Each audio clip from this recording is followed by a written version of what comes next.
Saudara, pemerintah pastikan hadir menangani korban demonstrasi yang 10 diantaranya meninggal dunia.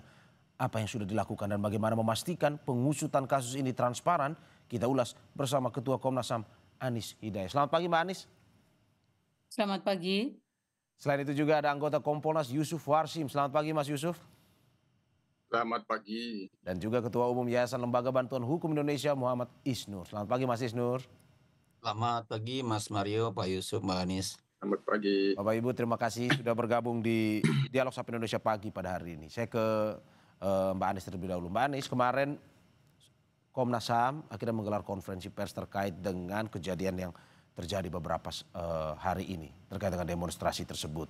Apa sebenarnya yang ingin disampaikan? Ada 10 orang yang meninggal. Update-nya seperti apa, Mbak? Ya, terima kasih. Tentu ini duka cita yang mendalam bagi kita semua atas dampak aksi demonstrasi yang berlangsung selama sepekan ini. 10 orang meninggal dunia, 2 orang yang ada di Jakarta. Komnas HAM tengah menyelesaikan penyelidikan, yaitu kasus Afwan dan juga Andika. Sementara untuk korban yang di Makassar, 4 orang, Komnas HAM ini juga memberangkatkan tim ke Makassar untuk melakukan penyelidikan. Dan untuk korban-korban yang lain kami sedang menyiapkan untuk juga melakukan penyelidikan. Jadi kami menaruh atensi yang sangat serius untuk melakukan penyelidikan, terutama terhadap para korban yang meninggal dunia. Terhadap Afwan misalnya Komnas HAM sudah meminta keterangan terhadap terduga pelaku, kemudian memeriksa. Hari ini kami akan melakukan reka ulang dan uji coba rantis, termasuk memeriksa CCTV di sepanjang jalan di mana TKP gitu ya, atau kejadian perkara itu terjadi, dan akan meminta keterangan juga dari rumah sakit, dokter yang melakukan pemeriksaan gitu. Jadi upaya-upaya itu terus kami lakukan untuk memastikan adanya akses atas keadilan bagi para korban dan bagaimana proses penegakan hukum yang akuntabel, transparan dan berkeadilan ini juga berjalan dengan baik. Dan tentu kami juga melakukan koordinasi dengan organisasi masyarakat sipil. Kemarin kami juga mengundang kawan-kawan CSO, Mas Isnur juga hadir gitu ya, untuk memberikan masukan kepada Komnas HAM langkah-langkah seperti apa yang diperlukan untuk merespon secara cepat, tepat dan strategis situasi yang terjadi gitu. Mbak Anies, kalau kita lihat lebih detail lagi, itu yang korban meninggal. Kalau yang korban luka, benarkah sampai ratusan orang atau dari data Komnas HAM seperti apa? Betul, kami juga melakukan identifikasi ke sejumlah rumah sakit. Sejauh ini identifikasi kami di Jakarta, kemudian di Solo, di Bandung, dan juga di Jogja. Ada sejumlah data yang sudah kami dapatkan, sebagian dirawat inap, sebagian rawat jalan, tetapi juga penting kami identifikasi luka yang dialami oleh para peserta aksi ini karena apa? Apakah karena kekerasan oleh aparat atau karena sebab lain, ini juga sedang kami identifikasi. Sementara untuk 17 wilayah lain kami juga masih terus koordinasikan, komunikasikan, terutama dengan CSO dan juga berbagai pihak gitu ya, untuk mendapatkan informasi yang memadai. Kami juga mendorong pemerintah menyediakan pemulihan yang cukup gitu ya. Bagaimana memastikan mereka yang sedang dirawat, baik itu rawat jalan maupun rawat inap, ini juga difasilitasi dengan difasilitasi oleh pemerintah gitu ya, sehingga para korban keluarganya itu tidak kemudian mengalami kebingungan ketika mereka juga harus menanggung biaya gitu atas apa yang terjadi. Oke, berarti dari Komnas HAM memberikan masukan bahwa untuk mereka yang korban luka itu ditanggung biayanya oleh pemerintah semuanya ya? Kami mendorong mestinya negara hadir untuk memastikan pemulihan itu dilakukan oleh Oleh negara. pemerintah. Oke, Mbak Anies, terakhir sebelum saya ke Mas Yusuf, masih diidentifikasi sampai saat ini, tetapi dari temuan terakhir oleh Komnas HAM, apakah betul mayoritas baik yang meninggal maupun luka itu adalah akibat tindakan kekerasan oleh aparat keamanan, benar? Ada indikasi kuat ke arah sana. Oke, ada indikasi kuat ke arah sana. Saya ke Mas Yusuf. Mas Yusuf, bagaimana Kompolnas melihat hal ini? Bahwa temuan dari Komnas HAM, ada yang meninggal pun juga yang luka sampai ratusan. Ada indikasi kuat ini adalah kekerasan yang dilakukan oleh aparat keamanan. Dari Kompolnas melihat hal ini seperti apa? Ya, terima kasih. Jadi saya mohon maaf nanti tidak bisa sampai usai. Saya hanya bisa sampai 07.55. Jadi pertama kami dari Kompolnas menjalankan pengawasan terkait dengan adanya korban dalam setiap penanganan unjuk rasa apabila itu ada hal-hal yang menyebabkan bentrok yang itu di dalamnya dipastikan ada pelanggaran hukum, anarkisme, itu menimbulkan korban. Nah, tentu korban juga sebenarnya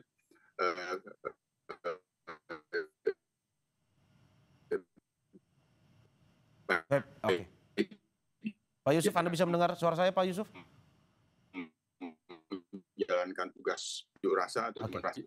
Iya, dengar ya. Oke. Seperti ada permasalahan komunikasi. Nah, tentu terkait dengan Oke, Pak Yusuf. Sudah bisa. Oke. Boleh diulang penjelasannya, Pak Yusuf. Karena sempat terbatas tadi. Jadi terkait dengan korban tentu kita sebagai pengawas mendorong bahwa itu dilakukan penyelidikan. Termasuk juga terkait dengan yang kaitannya dengan adanya anarkisme, penjarahan, itu bagian dari proses dari penyelidikan. Nah, penanganan unjuk rasa selain daripada memberikan pelayanan, melaksanakan pengamanan, ya salah satu di antara tugas-tugas itu ya ada penegakan hukum. Nah, penegakan hukum itu apabila terjadi adanya pelanggaran hukum termasuk adanya korban. Nah, sejauh ini yang kami pantau proses terhadap adanya korban itu dilakukan penyelidikan oleh kepolisian. Jadi ini yang kita awasi. Ini yang kita awasi oleh Kompolnas bagaimana proses penyelidikan itu dilakukan profesional dan yang paling utama transparan dan akuntabel.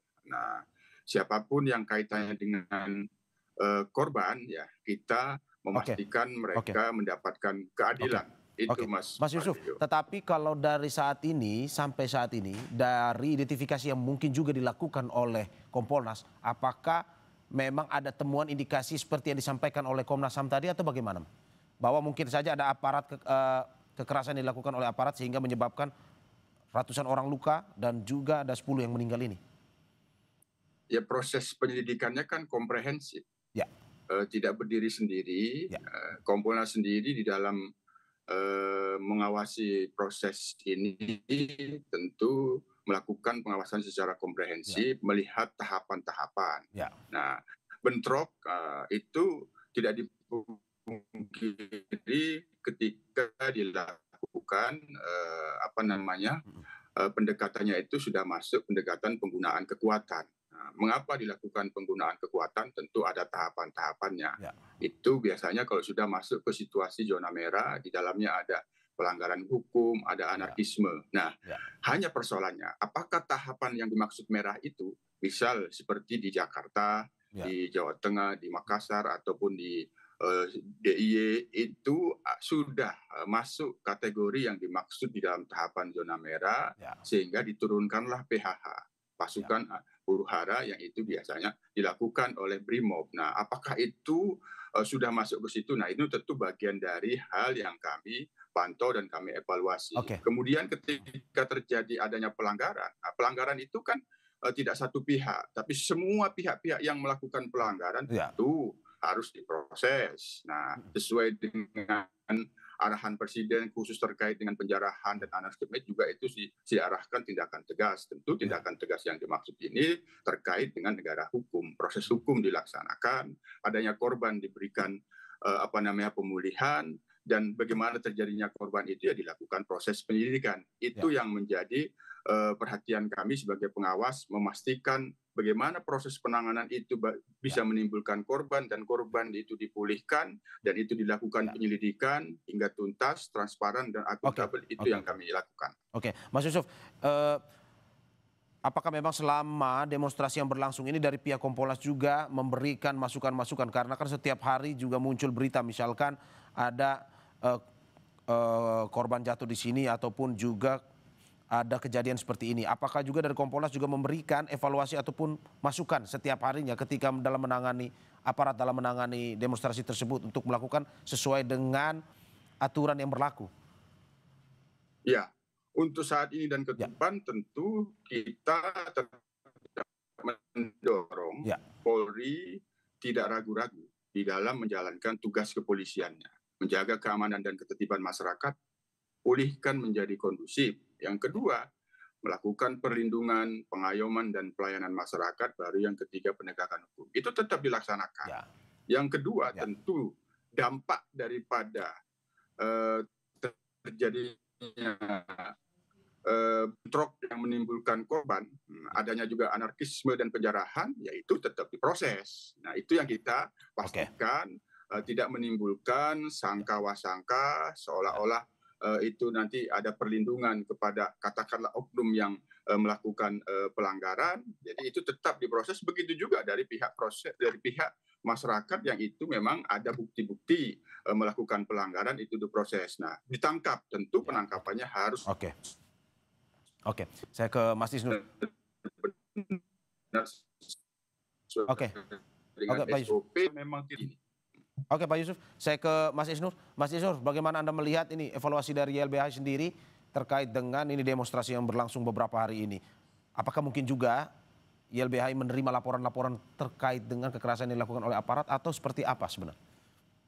Iya, Mas Mario dan teman-teman semua. Pertama, YLBHI dan LBH Indonesia itu membuka posko. Ya. Di Jakarta juga bersama tim advokasi untuk demokrasi. Ya. Kami membuka hotline pengaduan, termasuk juga bersama Kontras mengumpulkan ya data orang hilang. Dari data yang didapat ada sekitar 3.337 orang ditangkap selama aksi sejak tanggal 25. Berapa Mas? 3.000? Sangat. Sorry. 3.337 itu masa aksi ditangkap. Oke, ditangkap. Sebagian besar masa aksi itu ditangkap tanpa kesalahan, tanpa dasar hukum. Jadi bahkan ada yang lagi sedang jalan, sedang berangkat kerja, mau ke tempat aksi baru mau mulai, itu ditangkap. Jadi banyak penangkapan yang tidak berdasar hukum. Apa alasannya nggak jelas gitu. Itu yang kami dapat pengaduan. Kemudian ada 1.042 masa aksi yang luka-luka dan dilarikan ke rumah sakit. Itu berdasarkan pengaduan dan pemantauan kami. Jadi memang ini kekerasan dan pelanggarannya berskala masif, berskala luas. Kami menemukan setidaknya di 17 kota itu terjadi hal seperti itu. Dan itu pola yang sama, Mas. Jadi bukan karena oknum di sini enggak, dia serentak sama di seluruh wilayah. Makanya kami meminta Komnas HAM melakukan penyelidikan pro justisia untuk ini. Karena ini terjadi sesuatu yang meluas dan sistematis gitu. Dan ada setidaknya Mas, itu kekerasan yang telanjang diperlihatkan. Jadi pelanggaran itu kalau dalam pantauan kami itu dilakukan dengan masif di mana-mana gitu. Dari mulai penghalangan aksi, kemudian penggunaan kekuatan yang berlebihan sejak awal sudah menyalahi protap penggunaan kekuatan, penangkapan yang sewenang-wenang, penyiksaan terjadi bahkan di beberapa penangkapan Mas terjadi misalnya dia kan masih belum tentu bersalah, tapi ditelanjangi. Bayangkan ditelanjangi hanya disediakan celana dalam saja di kantor-kantor kepolisian gitu. Disuruh jalan merangkak gitu-gitu, itu ada di sana. Dan kami sebagai advokat, sebagai pelaksana bantuan hukum, itu dihalang-halangi. Ada setidaknya di beberapa titik di mana kami nggak bisa masuk. Di Jogja, di Semarang, di Jakarta, di Bali, di Bandung, Medan, itu kami nggak bisa masuk untuk mendampingi mereka gitu. Bahkan juga dalam pantauan kami, teman-teman jurnalis yang bertugas juga mengalami kekerasan. Oke, Mas Isnur, saya tahan sebentar karena Pak Yusuf ini akan meninggalkan dialog ini di pukul 7.55. Dari data yang Mas Isnur sampaikan, saya ingin bertanya kepada Mas Yusuf. Mas Yusuf, bagaimana Anda melihat bahwa seperti yang disampaikan tadi, ada mereka masyarakat yang tidak tahu apa-apa, bukan pendemo, bukan pun orang yang ikut berunjuk rasa di situ, tetapi ditangkap. Terus yang kedua juga ada kekerasan yang dilakukan. Tanggapan dari Kompolnas sendiri, apakah Kompolnas juga sudah mendapatkan informasi seperti ini atau bagaimana?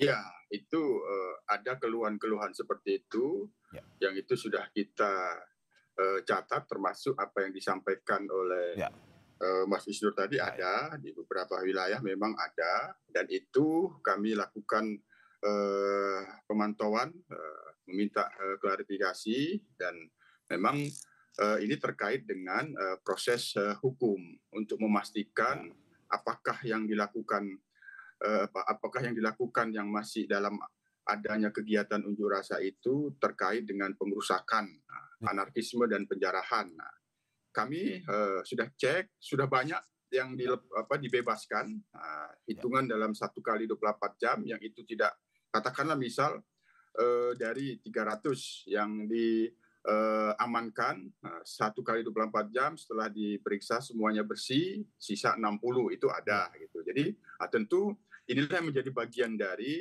pengawasan Kompolnas. Proses bagaimana melakukan proses hukum yang dilakukan itu yang kita terus pastikan tidak ada hal-hal yang tidak sesuai dengan SOP. Itu. Yang kedua tadi terkait dengan protap, nah itu bagian dari apa yang kami maksud, penanganan unjuk rasa dari pelayanan, pengamanan, dan proses penegakan hukum apabila terjadi pelanggaran itu bagian dari yang kami lakukan evaluasi, apakah di situ ada hal-hal yang tidak sesuai dengan SOP, misalnya belum saatnya yang dikatakan zona merah sehingga digunakan kekuatan pasukan huru-hara, apakah sudah ada, itu bagian yang kita nilai, Mas Mario. Oke, Mas Yusuf. Sementara itu saya tidak bisa membersamakan.